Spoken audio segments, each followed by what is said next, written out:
itu harus meminta izin ketika ingin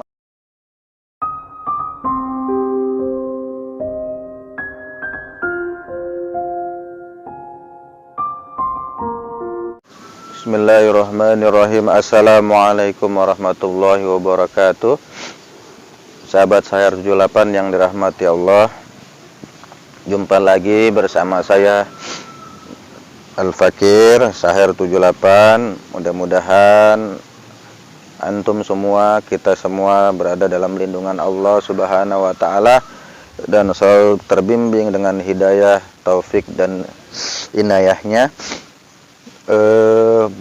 Pada pagi yang berkah ini, insya Allah kita kembali ngobrol-ngobrol bersama, ngobrol-ngobrol sesuatu yang bisa menjadikan diri kita semakin dekat dengan Allah, semakin memaksimalkan diri untuk mencapai ridho Allah Subhanahu wa taala.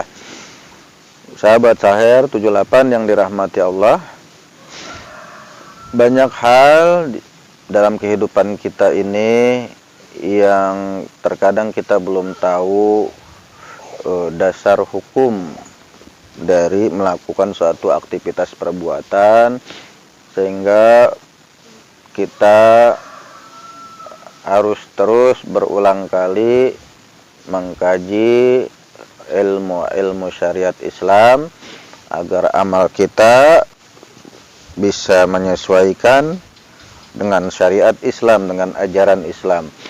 Dengan demikian maka diharapkan kita bisa mendapatkan kebahagiaan di dunia maupun di akhirat. Sahabat Sahir 78 yang dirahmati Allah, hari ini saya ingin bicara tentang interaksi antara laki-laki dan perempuan, an-nisa'u warijal, dalam kehidupan umum. Secara umum, kehidupan laki-laki dan perempuan itu terpisah. Artinya, hukum asalnya itu terpisah ketika tidak ada kepentingan-kepentingan duniawi yang mengharuskan kita bertemu dengan wanita. Hal-hal yang dibolehkan dalam syariat Islam saat kita ingin menemui wanita itu hanya pada perkara-perkara muamalah, bukan dalam perkara-perkara hubungan khusus seperti pacaran, apalagi sampai melakukan hubungan seksual, terjadi sir, terjadi syahwat. Dalam hal jual beli seperti di pasar atau hutang piutang, bisnis, atau menyampaikan amanah seseorang yang harus disampaikan, itu boleh, tapi sebatas itu. Tidak boleh sekedar datang ngobrol bercanda-bercanda seperti tradisi-tradisi yang terjadi saat ini, kebiasaan-kebiasaan masyarakat yang sering kali dilakukan. Malam minggu ngapel, ngobrol, walaupun gak ngapa-ngapain, tetap itu tidak boleh. Itu tidak dibenarkan oleh ajaran Islam. Udah, sekarang mah ditinggalin, nggak usah pacaran. Insya Allah kalau kita nurut apa kata Allah, kata Rasul, hidup kita selamat dunia dan akhirat. Kita kan nggak mau senang di dunia doang, senang di dunia doang sementara, tapi senang di akhirat selamanya. Walaupun kita berharap dua-duanya, kita sering berdoa kepada Allah setiap habis sholat, Rabbana atina fid dunya hasanah wa fil akhirati hasanah wa qina adzaban. Nah, kita ingin kebaikan dunia dan akhirat.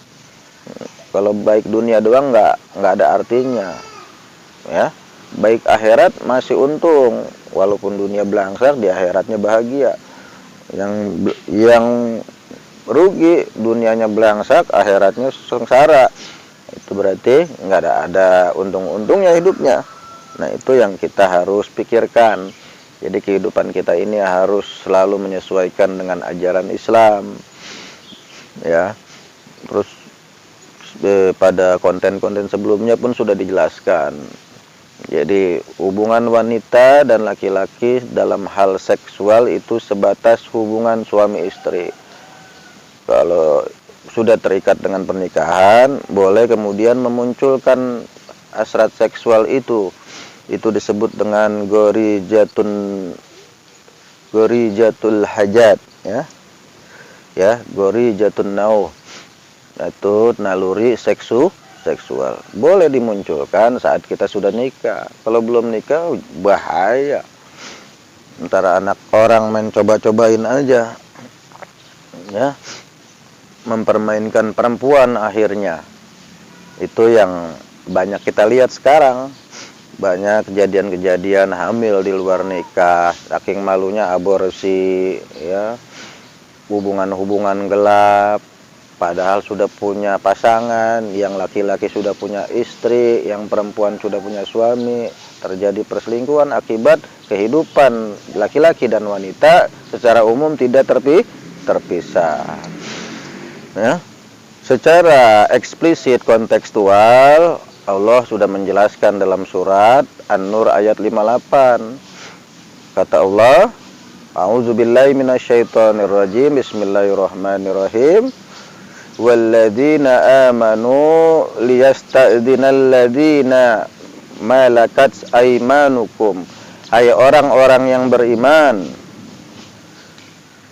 hendaklah budak-budak laki-laki dan budak-budak perempuan yang kau miliki, walladzina lam yablughul hulma minkum, dan orang-orang yang belum balik di antara kalian, ya maksudnya anak-anak kita dan budak-budak kita yang masih kecil, itu harus meminta izin ketika ingin memasuki rumah. Salasa marrat, dalam 3 waktu. Yang pertama, min qabli sholatil fajri, kata Allah, sebelum sholat subuh.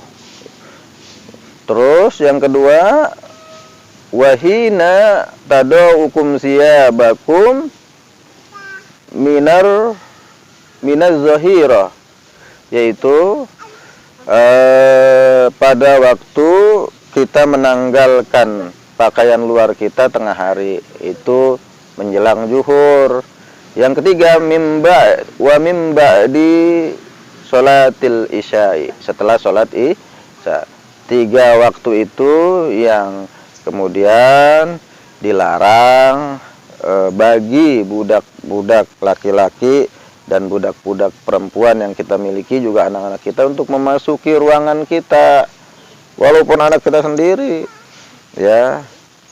Yaitu pada saat sebelum subuh. Kita kan kalau subuh tuh biasanya mandi dulu, buka, salin baju, itu kan waktu-waktu aurat, ya. Kedua, pada saat menjelang zuhur tadi kan, wahina tadaukum siyabakum minaz zahira, saat kita menanggalkan pakaian kita, pakaian luar kita pada saat tengah hari. Yang ketiga, wa min ba'di sholatil isya, saat setelah sholat isya. 3 waktu itu tidak boleh bagi anak-anak kita sekalipun masuk ke kamar kita tanpa izin, ya. Nah, di luar waktu-waktu itu boleh bagi anak-anak, ya, juga bagi budak-budak kita. Kalau dulu kan zaman perbudakan masih ada, kalau sekarang mah nggak ada perbudakan. Jadi yang terkena hukum ya anak-anak boleh bebas masuk rumah kita, yang penting ngucapin salam tanpa izin dulu. Tanpa izin, mah aku boleh masuk nggak Mi ke rumah, ke dalam kamar gitu, kecuali 3 waktu tadi, sebelum subuh, wa min qabli sholatil fajri, wahina tadaukum siyabakum minaz zahira. Yang ketiga yaitu saat wa min ba'di sholatil isya, setelah sholat isya, ya. Nah, pada umumnya, secara umum kaum muslimin dan muslimat nggak boleh masuk ke rumah kita, walaupun itu rumah saudara kita, tanpa izin yang punya rumah, baik itu rumah adik kita, rumah orang tua kita, rumah ipar kita, apalagi rumah tetangga kita, apalagi langak-longok di jendela aja itu udah agak boleh, ya. Itulah yang perlu kita pahami. Makanya kemudian Islam mengatur secara rinci hubungan laki-laki dan perempuan itu di dalam rumah. Di dalam rumah. Apalagi kalau di luar rumah, ya. Di luar rumah juga terpisah, kecuali memang nggak memungkinkan seperti di pasar sekedar jual beli, di kantor-kantor. Tapi nggak boleh ngobrol khusus berjam-jam lama, baru cekakak cekik ketawa ketiwi, akhirnya jadi demen, janjian dah, booking hotel. Na'udzubillah. Itu yang harus kita pahami, ya. Sekali lagi tadi ayatnya sudah jelas, walladzina amanu liyasta'dzinal ladzina amanu liyasta'dzinal ladzina walladzina amanu, dan orang-orang yang beriman, liyasta'dzinal ladzina malakat aymanukum walladzina amanu lam yablughul hulma minkum. Jadi budak-budak laki-laki dan perempuan yang kita miliki harus minta izin dulu, juga anak-anak kita saat memasuki rumah kita dalam 3 waktu. Di luar waktu itu boleh, ya. Salasa marot, pada 3 waktu. Min qabli sholatil fajri, sebelum sholat subuh, wahina tadaukum siyabakum minaz zohiro, ketika kita menanggalkan pakaian luar kita saat tengah hari. Yang ketiga tadi, wa mim ba'di sholatil isya, setelah sholat isya. Itulah sedikit gambaran buat kita bahwa dari kehidupan rumah tangga kita, di rumah aja kita diatur sedemikian rupa, bagaimana lagi di luar rumah. Itulah pentingnya kita senantiasa menjadikan Islam menjadi standar kita dalam melakukan aktivitas perbuatan. Saya seringkali sebut namanya miqyasul amal, standar dalam berbuat, standar dalam melakukan suatu amal perbuatan. Nggak boleh kita itu melakukan suatu perbuatan nggak tahu hukumnya. Ini hukumnya apa, men? Hajar aja. Jadi setiap mau ngapain pun harus tahu hukumnya. Itulah paling enggak, walaupun kita nggak bisa, nanya sama orang yang ngerti hukum, para alim ulama, para habaib, para kiai, para asatidz. Makanya diwajibkannya nuntut ilmu di situ, supaya kita tahu ini kalau begini boleh apa enggak, ini halal apa enggak, ini haram apa enggak. Kalau nggak belajar gimana kita mau tahu? Yang bahaya yang nggak peduli, bodoh amat, gue mah hidup begini aja, penting sholat udah cukup, baik sama orang. Nggak cukup, bisa jadi hubungan aktivitas jual beli kita bertentangan dengan syariat Islam, bisa jadi hubungan kita dengan lawan jenis kemudian bertentangan karena kita nggak ngerti hukumnya. Semuanya harus dipelajari, ya.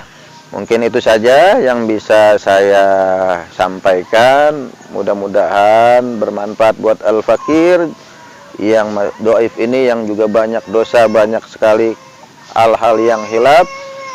Wallahul hadi ila siratil mustaqim. Summa assalamualaikum warahmatullahi wabarakatuh.